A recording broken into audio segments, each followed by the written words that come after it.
இதில் பிசிஎஸ் இருக்கிற பெண்களுக்கு முகப்பருக்கள் வரதுக்கான ஆபத்து ஏறும். டெஸ்டாஸ்டரான் அதிகமாக இருப்பதனால தோலின் எண்ணெய் உற்பத்தி ஏறும். இதனால முகம், தலை, மார்பு மற்றும் முதுகு போன்ற இடங்கள்ல எண்ணெய் வழியராட்ட தெரியலாம். குறிப்பாக முகப்பருக்கள் கன்னத்திலையும் வாயசத்தையும் வரும். தோல் எண்ணெய் பசி அதிகமாக இருந்தால் இதற்கான ஆபத்து இன்னும் ஏறும். சில நேரம் தோலை நன்கு கவனித்தாலே முகப்பருக்கள் சரியாகிவிடும். அவ்வாறு அது சரியாகவில்லை என்றால் உங்கள் மருத்துவர் மருந்து தரலாம். பிசிஎஸ் இருக்கிற சில பெண்களுக்கு வழக்கமில்லாத இடத்துல முடி வளரலாம்.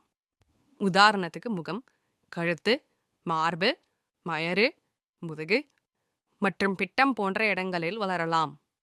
இவ்வாறு வளரும் முடியை எடுப்பதற்கு பல வழிகள் உண்டு. இதற்கு உதாரணமாக இந்த காணொளியில் சில படங்கள் பார்க்கலாம். நீண்ட கால தீர்வுக்கு லேசர் தெரப்பி அல்லது எலக்ட்ராலிசிஸ் மூலமாக முடியின் நுண்ணுரியை அழித்துவிடலாம். ஆனால் இது சற்று விலை மதிப்பாக இருக்கும். உங்கள் மருத்துவர் உங்களுக்கு இது போன்ற முடி வளராமல் இருப்பதற்கு சில மருந்தும் எழுதி கொடுக்கலாம். இன்னும் சில பெண்களுக்கு தலைமுடி கொட்ட ஆரம்பிக்கலாம்.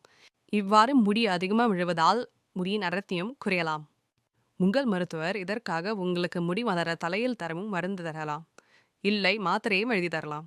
இன்னும் சில பெண்கள் முடி கொட்டுவதை மறைப்பதற்காக ஹேர் ஸ்டைலிங் இல்லை ஹேர் டையிங் போல விஷயங்கள் செய்யலாம்.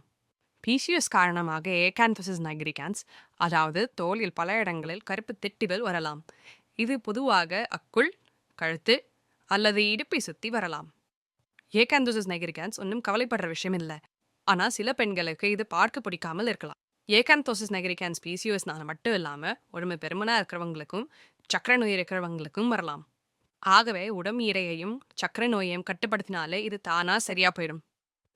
பிசிஓஎஸ் பற்றி இன்னும் பல விஷயங்கள் தெரிந்து கொள்ள இந்த வீடியோவில் டிஸ்கிரிப்ஷனில் இருக்கும் வெப்சைட்டை பாருங்கள். நன்றி, வணக்கம்.